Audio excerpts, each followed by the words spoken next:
The Shadows of Change DLC brings new units to Total War Warhammer 3. Let's smash them into each other and see which ones are better than older ones. Yeah! We'll kick it off with the Things in the Woods, the new monstrous Beastie Boys from Kislev. I decided to test these against their preferred target, which is infantry, like most monstrous infantry. So we're going to see how quickly they can get through a unit of dwarves, just dwarf warriors. I wanted to use elves, obviously, but they were a bit too squishy and just break too easily. There is this really cool animation where they'll maul one of the infantry and then just throw them on the floor like so. But anyway, what I'm trying to test here is how quickly they can get rid of these dwarf warriors. They engage them at about 1 minute 20. You can see the clock up the top. We're about 30 seconds in. And the Things have pretty good combat stats in terms of damage dealing. They got nice melee attack, weapon strength, and a pretty beefy charge bonus, bigger than most monstrous infantries. They're not super tough though, with fairly low armor and melee defense, although they do have a physical resistance. But you see here, at about 2 minutes 10-ish, all the dwarfs have broken. So about 50 seconds, that's the time to beat. Let's see what some other monstrous infantry type units can do. I tried out Crypt Horrors because they're in a similar price bracket to the Things. They're about 900, whereas the Things are 700. So Crypt Horrors, in theory, should do better, although they do have the regeneration you're paying for. And the Crypt Horrors engaged at around the same time as the Things, about 1 minute 20. But by the time we get to 2 minutes 10, when the Things broke all the dwarfs, we can see the Crypt Horrors are only about halfway through the dwarfs. They've taken about the same amount of damage as the Things, even though they have regeneration, of course. But I guess the quicker you kill something, the less damage it can do to you, so that's coming into play. But in the end, it took about 2 minutes for the Crypt Horrors to completely rout off all the dwarf warriors, so it took them twice the amount of time as the Things did. I did the same thing with some Chaos Trolls who cost 800, so only 100 more than the Things. And it was a similar situation to the Crypt Horrors. By 210, they still weren't finished and were about halfway through, maybe a little better than the Crypt Horrors were doing, but obviously not as good as the Things. And in the end, it took the Trolls to about 3 minutes to fully get rid of them, so better than the Crypt Horrors, but nowhere near as good as the Things. So overall, the Things in the Wood, very good damage dealer that put out their damage very quickly, although they're not going to be the toughest. The Trolls and Crypt Horrors are undoubtedly tougher than the Things because they have that regeneration, but the Things are definitely a nice anti-infantry addition for Kislev. Crowmen. Let's do the Crowmen next for Cathay. A flying infantry. We'll test them out against some Khorne Furies. I tried to pick the best Fury to see how well they would do. I assume that was maybe the Khorne ones because they're a bit more damage dealy, but these two units cost the same price, both 600. Fairly similar in the damage stats, although the Crowmen do have better melee defense, and we see feathers flying everywhere, crows falling out the skies, Furies falling out the skies, and what do you know, the Furies are going away quick by the looks of it. Crowmen still at half health, the Furies are melting away, and away they do go. Crowmen taking this one pretty easy, very quickly as well. Still half health left, beating down a unit the same price as them with ease. I thought about testing them against other Furies because they cost the same as well, but I thought let's kick it up a notch. Let's take it more expensive this time. Hey, can you two stop playing? You got a battle to fight. This time we're going to go against the Screamers of Tzeentch. They cost 700. They are, of course, anti-large, though, which won't really come into play here. But the Screamers do have armor-piercing damage, and that always helps. So we'll see how well they can survive the Crowmen. There is way more Crowmen than Screamers in the units, though. Looks like the Crowmen are pulling ahead in terms of damage done. They took down the shield pretty quick as well. And in the end, it seems the Crowmen once again do absolutely stomp their competition, beating the Screamers away with still about half of their health left, absolutely destroying them. So the Onyx Crowmen looking pretty strong right now, huh? Well, let's give them a real test. Let's see how they fare against some Vargeists. These are much more expensive than them. They do have regeneration as well. We'll see what the Crowmen can do, though, and it turns out not a lot. They get destroyed pretty quick. So the Crowmen do seem very good, very strong unit. I've been using them in campaign a lot. They're very good when you buff them up with skill points and stuff. Able to take on a lot of flying units, but maybe not the stronger flying melee units like so. They can beat up pterodons and things, though, so pretty good overall. Very nice addition for Cathay. A cheap and fast effective harasser of missiles and stuff as well, so a nice versatile little unit. How about some magical goats then? For Tzeentch, the Tzaangors, also in the Beastmen roster, these boys. I decided to test them against a unit that costs the same in the Armored Kossars. They're very similar to each other, they're both shielded, they both don't have armor piercing. I let the Kossars use one volley of their ammo and then charged them in. That allowed them to take a little bit off the shield of the Tzaangors, but there was still plenty left. You can see the damage going on pretty quick for the Tzaangors, though. They're hurting the Kossars quick before they start to take damage themselves. One thing to note, though, is that the Tzaangors do have an ability called Arcane Charge, which they're not getting to make use of here because it gives them up to 20% extra base and armor-piercing damage, but only when spells are cast around them, which is obviously not happening here, so they're not getting to take advantage of that. But on the contrary, the Kossars aren't getting to use all of their ammo either, so it kind of evens out a little bit.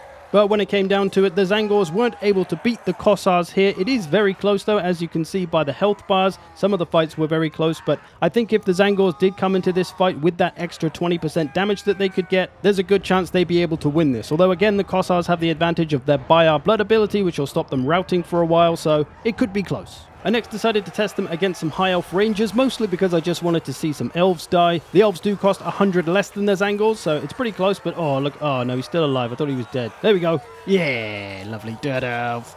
The rangers do have a physical resistance, which is going to be ignored by the magical attacks of the Zangors, so that's an advantage to them. And in this case, the Zangors are able to put away the rangers, although they have taken a fair pounding themselves in the process, but a reasonable performance overall. Let's give them one big final test then against a unit that's more expensive than them, the Bloodletters, who do have armor piercing, which takes away the Zangors' advantage of their 80 armor, but the Zangors do have magical attacks, which will take away the physical resistance of the Bloodletters, so it kind of evens out. We'll see how well they can do. I'm not necessarily expecting them to win here, but we'll see if they can put enough damage on them. Zangors kind of looking good so far here, though. They've got more health than the Bloodletters. I think the Zangors overall, though, are going to be more used for the Beastmen roster than the Tzeentch roster because of the magical attacks and the heavy armor. Tzeentch has plenty of both of those things. The Beastmen don't have a lot of it, so it's kind of a nice unit for them. The Silver Shield as well makes a nice frontline missile-resistant unit for the Beastmen too. We can see here, though, Zangors slowly getting cut down by the Bloodletters, and it starts to go the other way. Wavering ensues. They've got the Bloodletters down to about a third of their health left, so not a bad performance. But Bloodletters are always a hard one to stop for any infantry, so, as I say, didn't really expect them to win this one. However, do remember the Arcane Charge ability the Zangors are not getting to use in these fights. I think if they came into this fight against the Bloodletters with their extra 20% damage, maybe, just maybe, they could win it. So Zangors are probably stronger than what's being represented by these tests, but we now know that in their base form they're kind of okay, but if we beef them up with Arcane Charge, they're going to fare a bit better. Now back to Cathay, this time with the Jade Lion, which I wanted to test a little bit differently because it is 100% an anti-infantry monster. But some monsters that... Oh, he's headbutted the Vargolf to the floor. Quite a massy creature, I guess. He looks like a heavy, chunky boy. Oh, and again, he booped him on the nose with his own nose, and down the Vargolf goes. Anyway, what was I on about?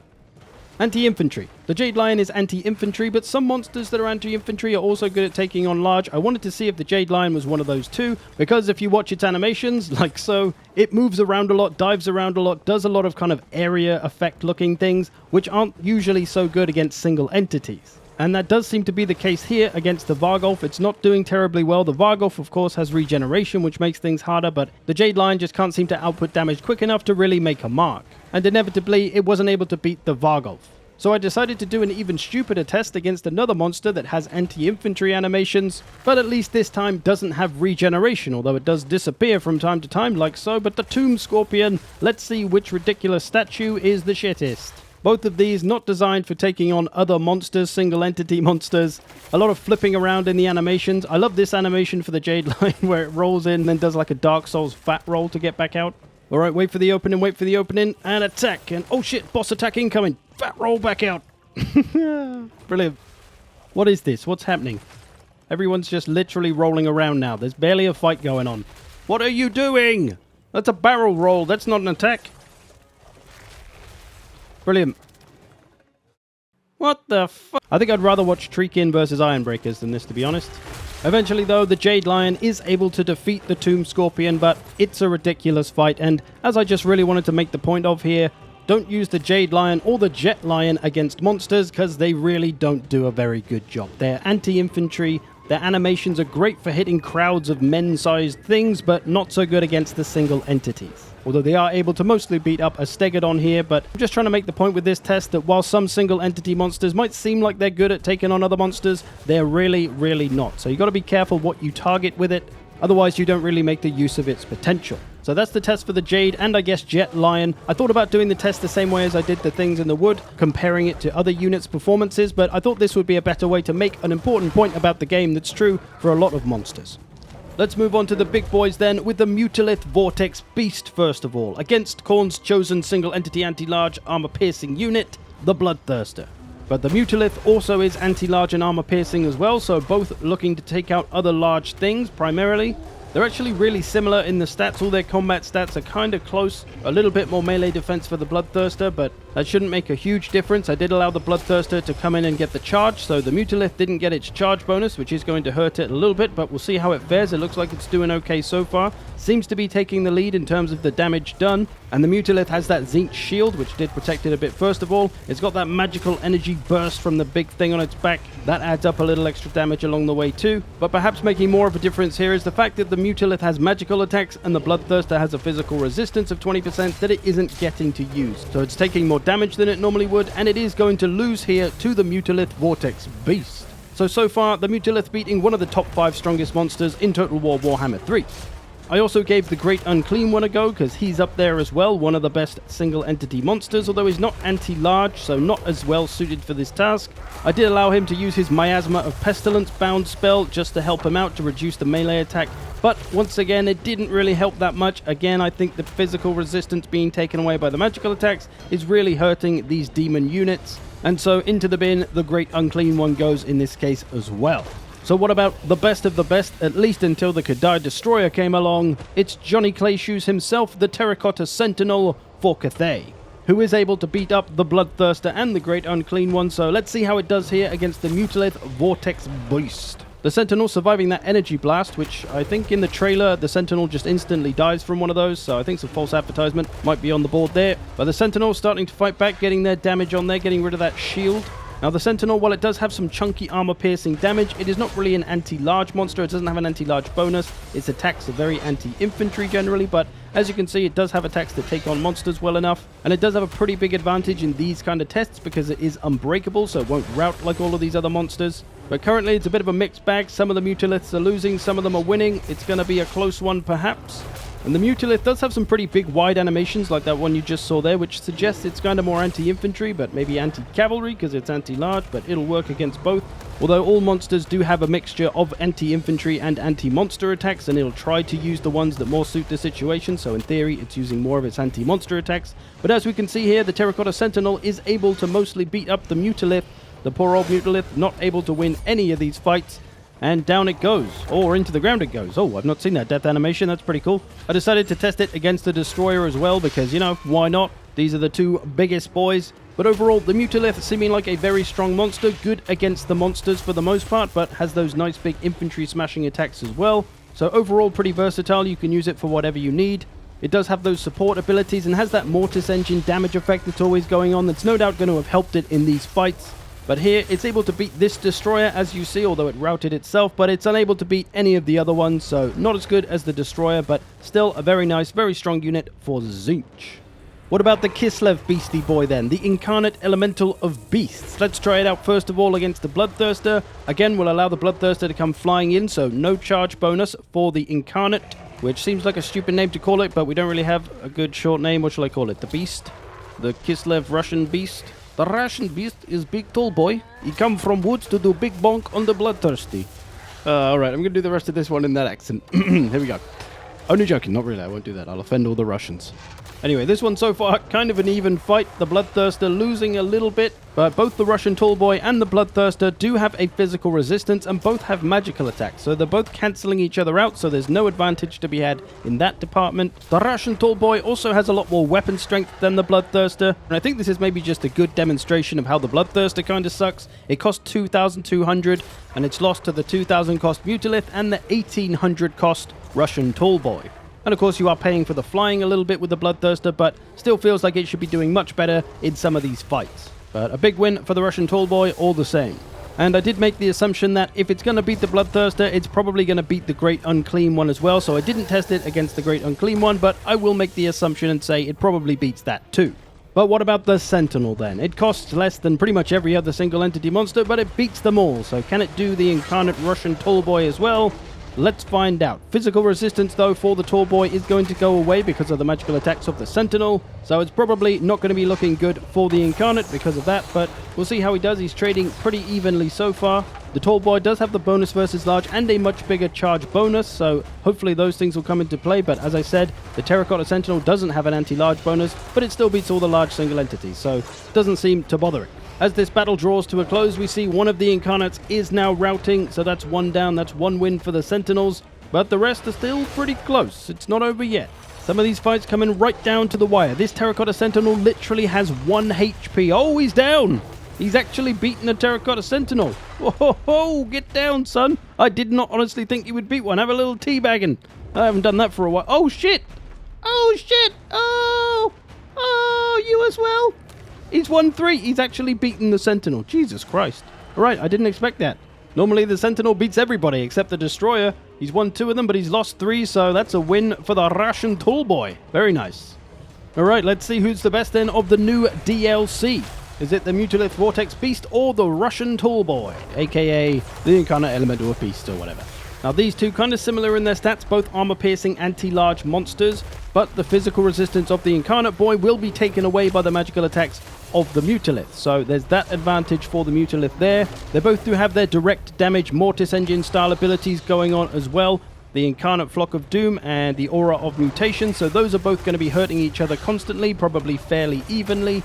And as we can see here, the Russian Tallboy is starting to struggle a little bit. He's losing his health faster than the Mutelift is, although some of the fights are a little more even.